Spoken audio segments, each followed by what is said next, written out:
Welcome to Design This, Beyond the Dieline. I'm here with William Reed, a full-service creative design and web development agency who's normalizing the cannabis industry with beautiful design and professionally built web solutions. Let's welcome William. William, thanks for being on. Thank you. Thanks for having me. I appreciate it. Absolutely. How's it going? I need to know how it's going for you though, Mikey. I know this is a whole new podcast. How you doing? Are you settling in? Are you okay? We're adjusting volume levels. We're doing this. Our lighting's here. It's there. Are you okay? Yeah, everything is good. Everything is good. Honestly, I've been really enjoying all of the conversations that we've been having through Design This. Good. On the podcast, we've been talking about cannabis, crypto, entrepreneurship, so many all the sexy things. All of it. It's all good stuff, especially in fast-moving industries like cannabis and crypto. What brought you to the podcast? Or just like podcasting? Not so much. It was more just like the message of uplifting and premiumizing the perception of cannabis and crypto in general. Just talking about some of the things that we look out for, especially with branding, because I feel like that's our opportunity to be able to change the face and change the perception of how people feel about like cannabis products or even the crypto industry through how our brands are perceived. Right? Absolutely. So I think like it's just one area that I work in quite a bit, and just wanted to share more and shed some more light, bringing on like professionals that are really good at what they do and doing it the right way in both of these industries, because in both industries there's a lot of bad players and just a lot of confusion, misunderstanding, and a lot of like the bad news about cannabis or crypto is spread way faster than any of the good news. And so just having a lot of good conversation with I think it's important. I'm glad you're doing it. I'm trying to do the same thing. Like the normalization side of it is really, normalization through education, and then coupled with, creative is tantamount to, the destigmatization of this thing that's been stigmatized for so long and is now like, one of the leading industries in this nation, despite being federally illegal. So man, the normalization route it's important. There's still a lot of people who got fucked up with the war on drugs. Yeah. And they think, this is a drug. So, interesting. Yeah. It takes time. So a lot of what we talk about when we say like think beyond the die line, we're really saying just think beyond the obvious, or think beyond, just like the packaging, and think more into the story and the experience around like whatever it is, whatever your product or your brand. 100%. And how people are perceiving it. Yeah. So 100%. But you already know all of that, given your experience. I don't know all that, but I mean, I think it is like probably it's the mission, the mission of my company is of CannaPlanners is normalizing the cannabis industry through, beautiful design and professional digital marketing services. It's the thing we do plus the goal of why we do it. Absolutely. And what's been your experience so far? And like, what's the biggest impact that you think you've made? Let me think. Well, my experience so far has been mostly a journey of entrepreneurship. Like, I also have a podcast. It's called Common Sense Mia, and I have similar conversations where we don't specifically talk about design. Although we do talk about it, but we talk about kind of the struggles of being an entrepreneur. And that has been, that more than the cannabis side of it has been way more impactful on my life. I did an interview with a client of mine, Tito Byrne, who owns a place called the Burn Gallery here in Burlington, Vermont, where our offices are. It's a super classy head shop. They're about to convert their, and it's been there, it's a downtown like spot, and it's been in Burlington for, I don't know, like 20 years or something. It's been around for a while. They're about to convert over Vermont, the adult use market kicks over like in 2 weeks. So this company is converting over to that as well. But regardless, I interviewed him a year or two ago, and he had this interesting point about not, you grow up being told like, do what you love, and he's like, that's bullshit. You don't do what you love, you do what you're good at, and if you're lucky, you can incorporate what you love. And that was such like a kind of such a good perspective, and it kind of shook me out of like some of the just idyllicness of being a cannabis entrepreneur, which is I'm changing the world, and like maybe, but really what I'm doing is like what I knew how to do, and I focused it in this industry. And luckily for us, we're on this rock spinning in the universe at this super cool time and place where we're able to witness and be a part of a whole new industry, which, hasn't really happened maybe since crypto, but like, really since the dawn of the internet. So when we see when we're at these like industrial ages, which I would definitely classify cannabis as, it's special, it's like, it's why the idiom strike while the iron's hot exists. Like we're in it, we're striking. Yeah. So I don't know. I think the entrepreneur thing is like been had the biggest impact on me, especially since in a lot of ways,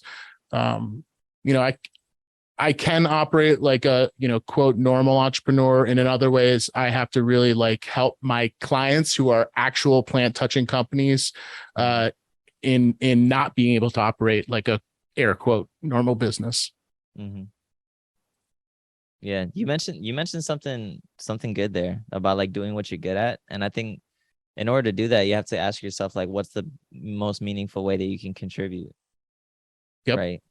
And so, like, is that often a question that you ask your clients when it comes to developing their brand, or like what are some of the biggest things to look at?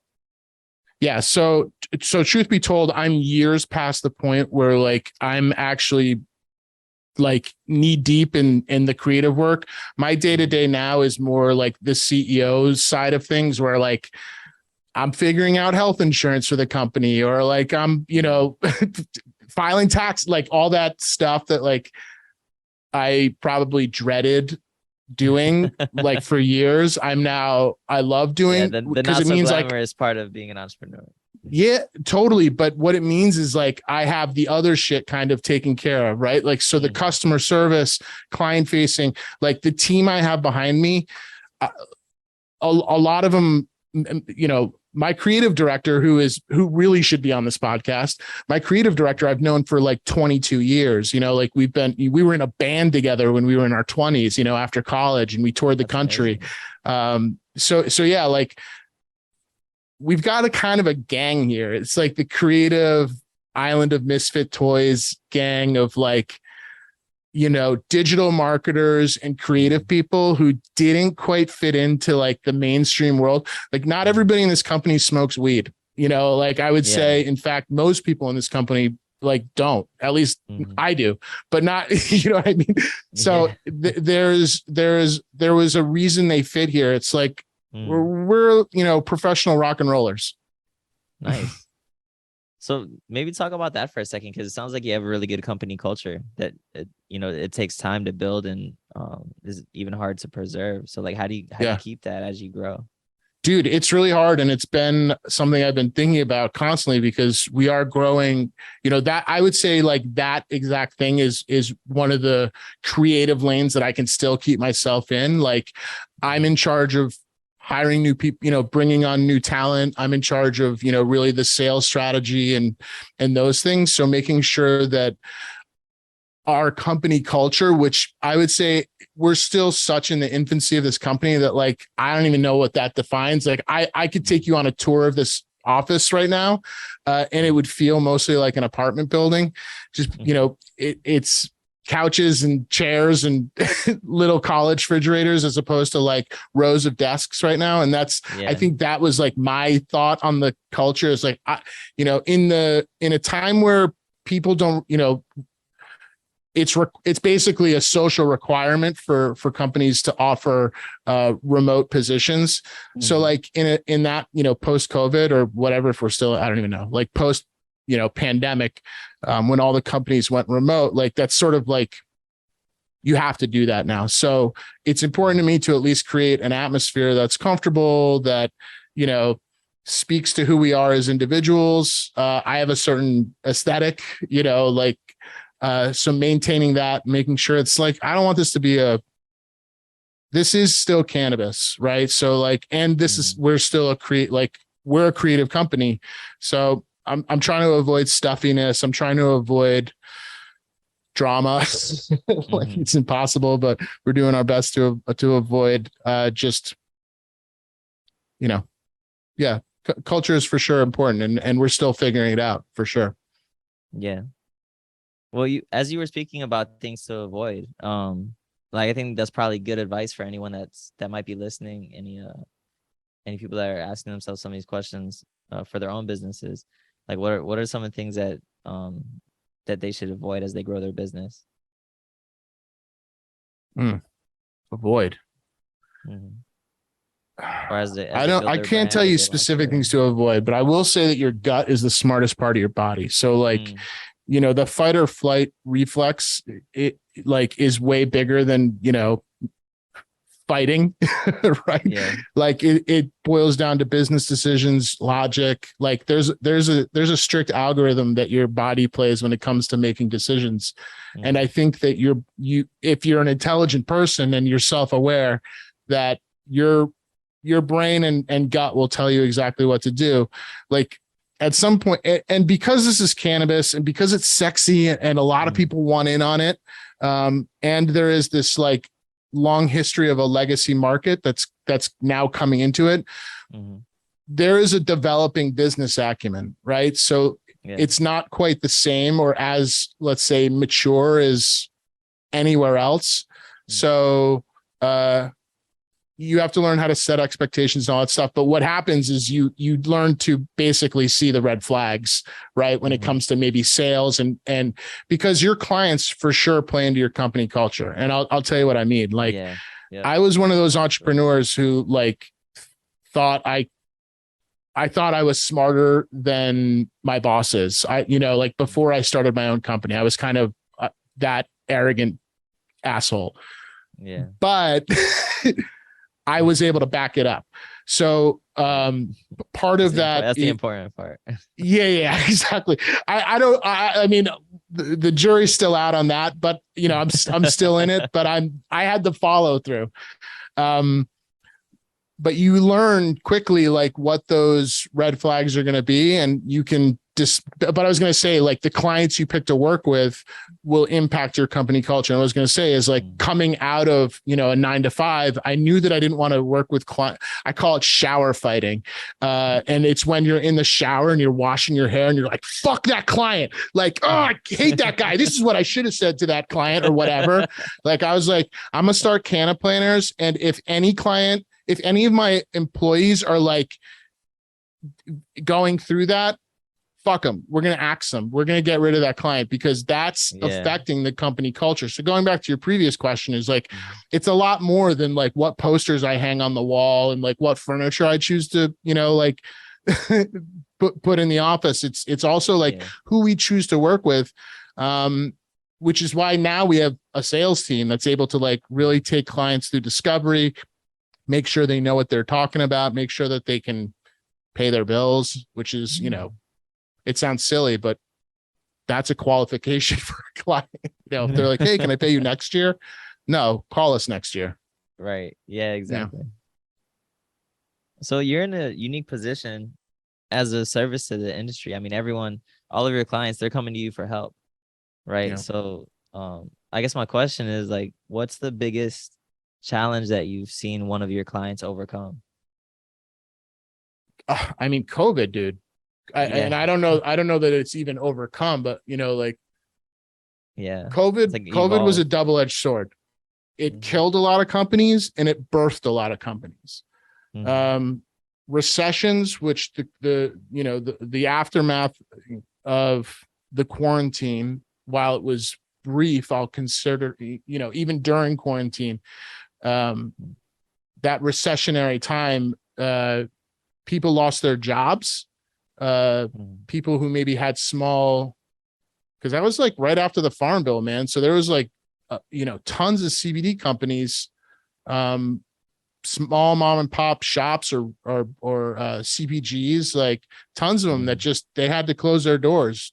And really the quarantine was kind of, I feel like a huge nail in that coffin, because, they were dealing with a saturated market, bust prices. Like there was a lot of things playing into it, but yeah, the quarantine, I would say, was like a huge thing. And even for us, like I remember waking up on March 15th, which is the day they announced the quarantine, or 14th or whatever, and being like, oh, well, this was fun. CannaPlanners was cool. Like this was a fun, couple of years building this company, but we're screwed.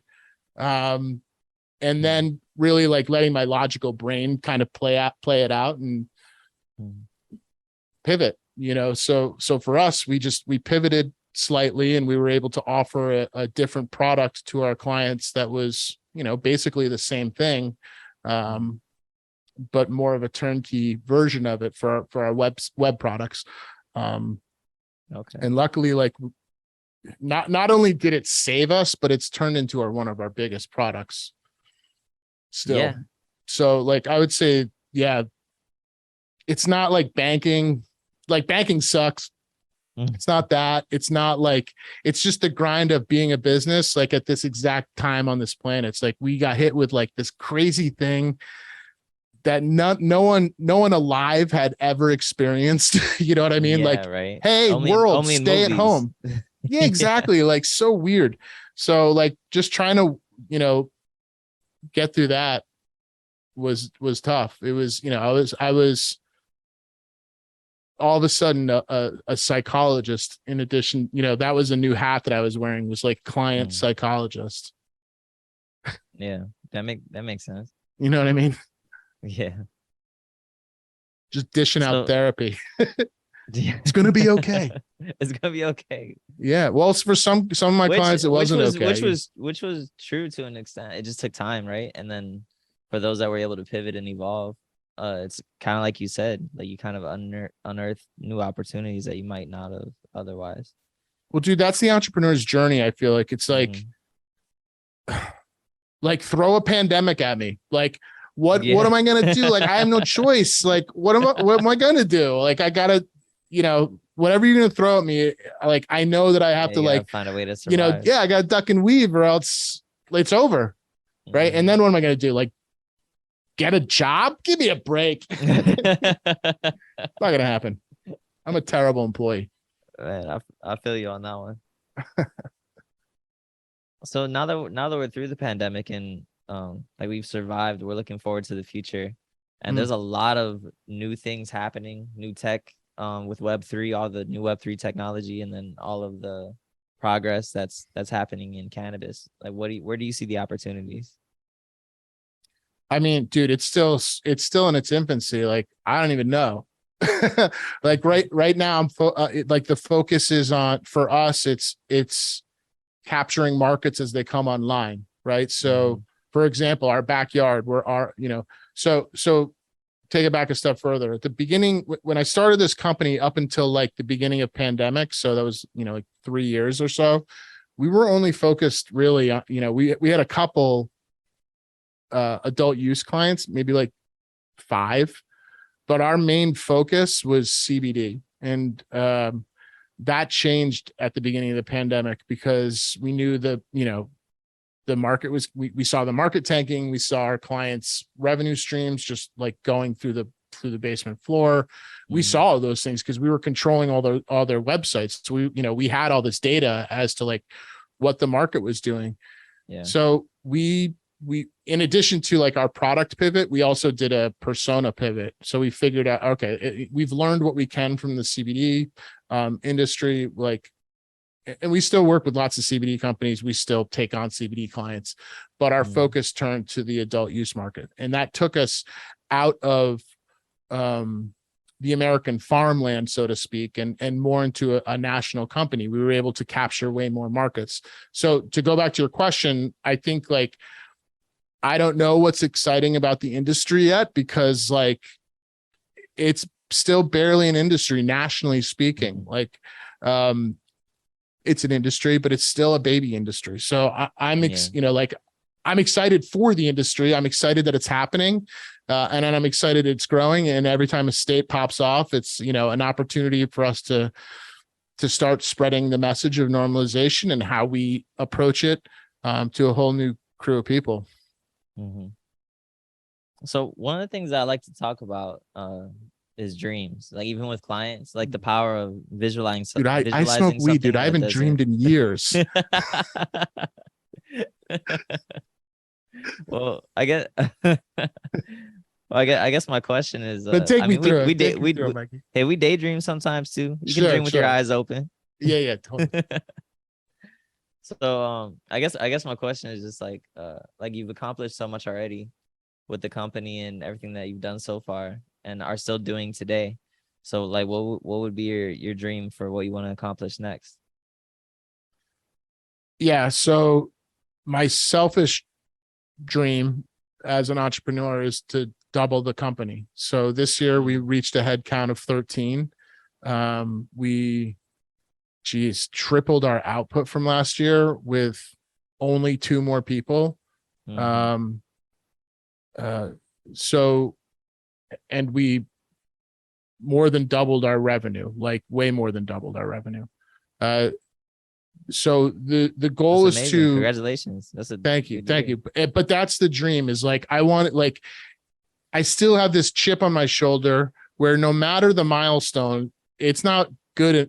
Not that it's not good enough. I recognize them and I'm proud of everything we do. Like straight up, like I leave the office every day and I'm like, I'm an atheist, but I'm like, thank you. I'm not an atheist. I'm a nothingness, but I like that. I'm just like, I'm super grateful. Like I just acknowledge my gratefulness in being in the position I am, which is still like, this is a startup, man. It could still go either, it could still go anyway.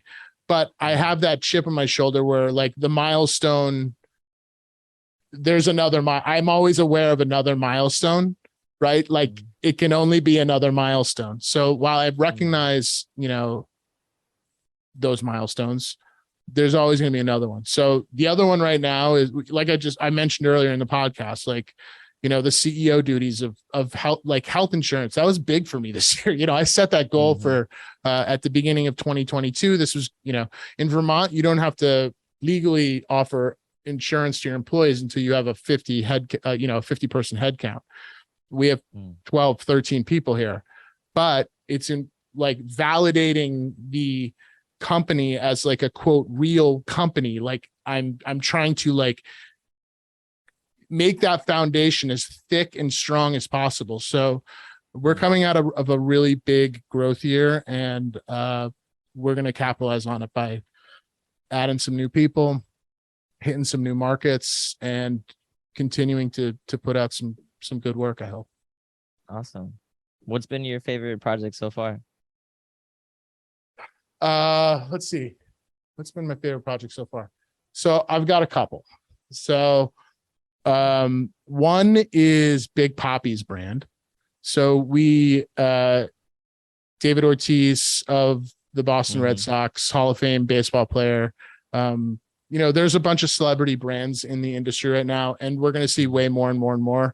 And I have my opinions on celebrity brands versus like legacy people coming into a rec market.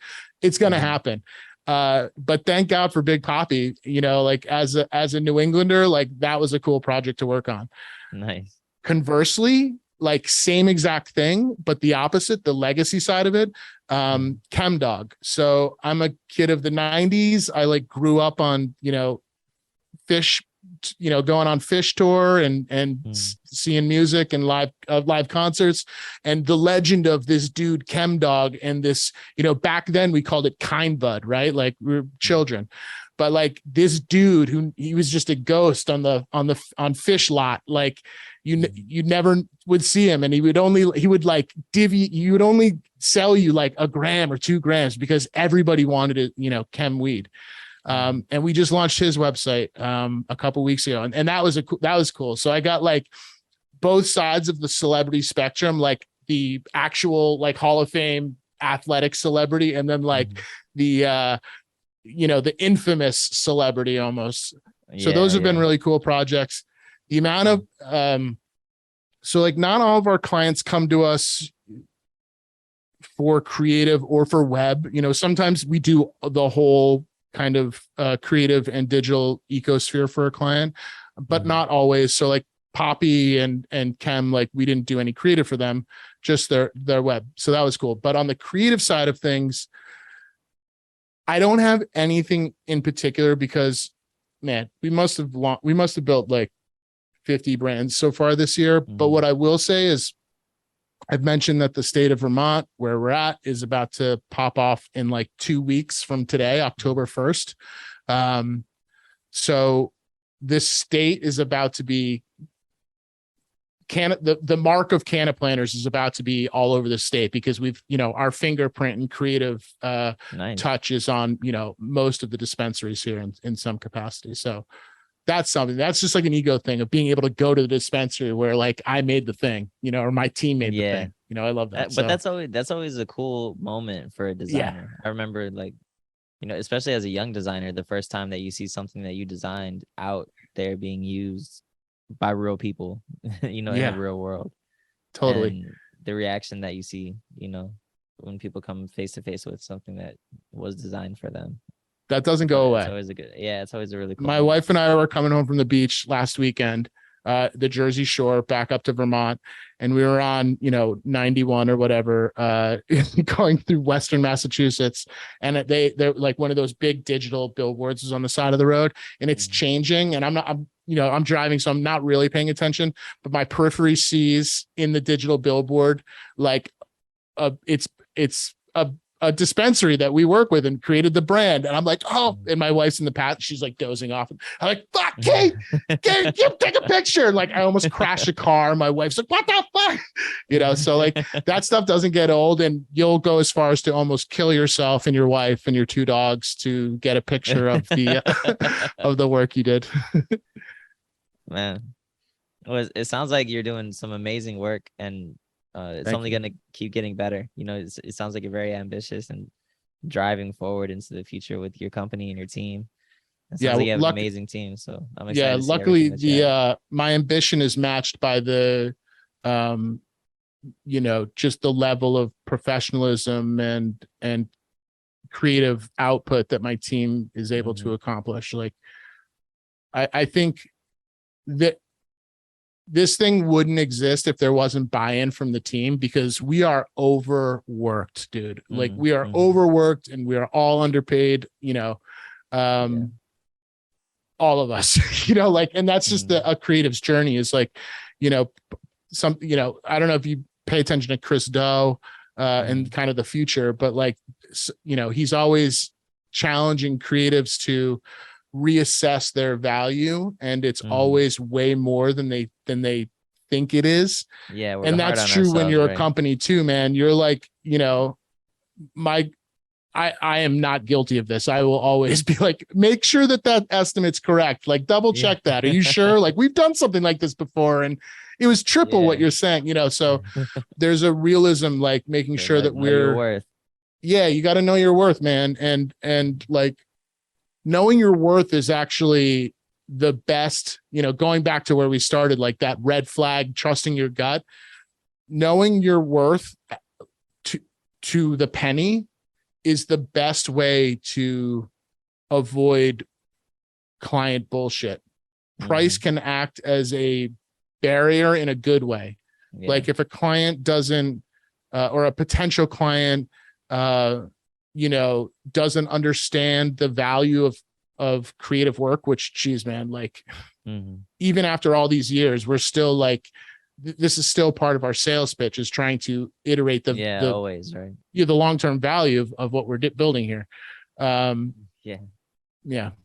That's a hard thing. So even now it's like, oh wow, we're hitting crazy financial goals and we still need to make sure we know what we're worth. It never goes away. It always starts with a reminder. The human ego, so fragile. Yeah. So for all of our listeners that want to learn more about what you're doing or keep up with some of your current projects, where's the best way to get a hold of you or to follow your company? Yeah, we're on Twitter and Instagram at CannaPlanners. We're on Facebook at 420web for some reason. CannaPlanners.com.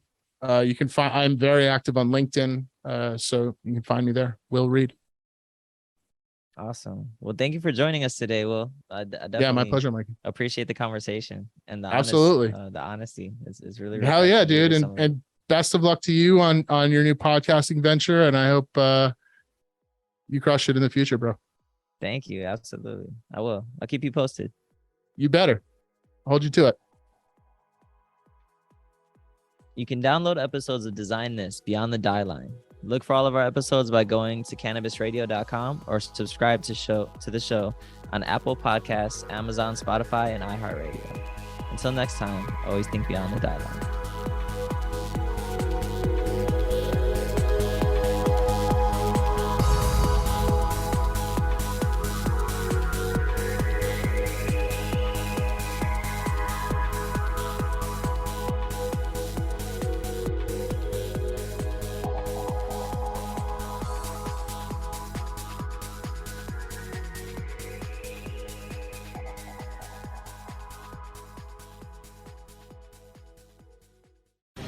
The opinions expressed on this CannabisRadio.com program are those of the guests and hosts and do not necessarily reflect those of the staff and management of CannabisRadio.com.